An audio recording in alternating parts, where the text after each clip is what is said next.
Okay, let's dive into this incredible story from history. It's a moment so powerful, it teaches a timeless lesson about what integrity really means, when nobody's watching. So, picture this. It's the 7th century. The Muslim army has just conquered the capital of the Persian Empire, Al-Madain.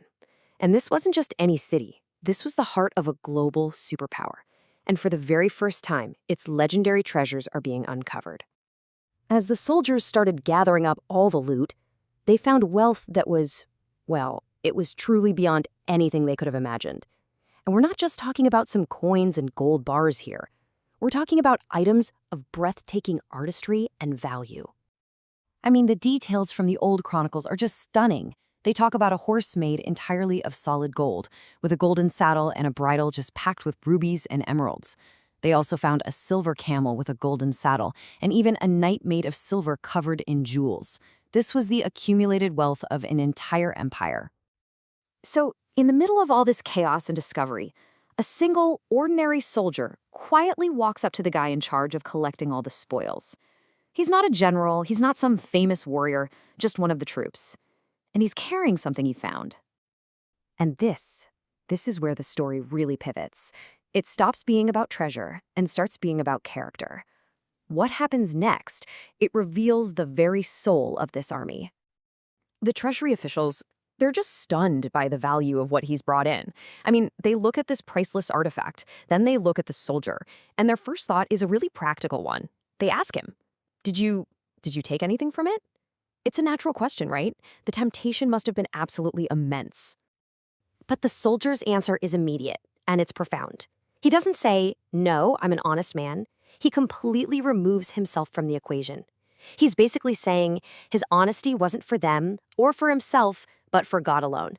And this just floors the officers. They realize they're standing in the presence of someone with incredible integrity.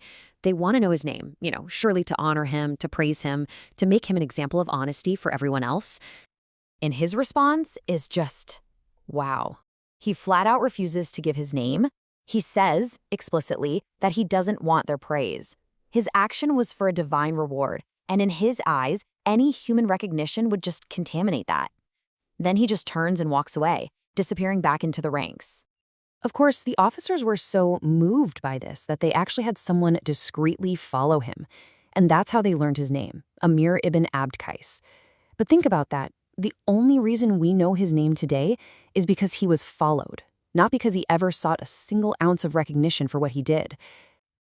And what's really fascinating is that this soldier's attitude wasn't just a one-off thing. It was actually part of a much larger spiritual outlook on wealth that was deeply embedded in the army's culture and its leadership. For example, as the army's commander, Sa'd ibn Abi Waqqas, walked through the captured Persian palace, he didn't celebrate. Instead, he started reciting verses from the Quran, reminding himself and his men that all this wealth, it's temporary, that empires rise and fall, and wealth is simply inherited, passed from one people to the next by divine will.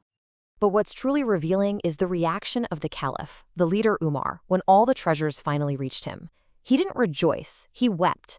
His greatest fear wasn't a military enemy. It was that this incredible wealth would corrupt his own people from the inside, causing envy, hatred, and division. And this brings us to a really critical point. The profound integrity of an anonymous soldier like Amir, that didn't happen by accident. It was the direct result of a culture of honesty that was modeled and demanded from the very highest levels of leadership. Ali, another senior leader, he put it perfectly when he said this directly to the Caliph Omar. The people are honest because you are honest. If you had been corrupt, they would have been corrupt too. It's such a powerful statement about how character flows downward from the top. In fact, the army's commander gave them the highest praise you could possibly imagine. He compared their honesty to the heroes of the pivotal, legendary Battle of Badr, suggesting their integrity was pretty much unmatched in their entire history. This was a collective virtue, not just a one-off event. So, let's pull all these threads together. What is the central lesson from this story of the anonymous soldier and their reaction of his leaders? Well, it all comes down to one incredibly powerful concept. And that concept is known in the Islamic tradition as ikhlas, or sincerity. It's the idea that the true value of any action lies in the purity of the intention behind it. The story of Amr ibn Abd Qais is a perfect living demonstration of this, doing the right thing purely for God while actively rejecting any reward or praise from people. This story offers us some really timeless lessons. It teaches us that what truly matters is why you do something, that real integrity doesn't need an audience, that leaders are directly responsible for the ethics of their people, and finally, that a clear conscience is a far, far greater treasure than a palace full of gold. And so this ancient story leaves us with a question that's just as relevant today as it was 14 centuries ago. When we do something good, what are we really looking for? Is it the praise of others, or is it something more, something internal, something that needs no name?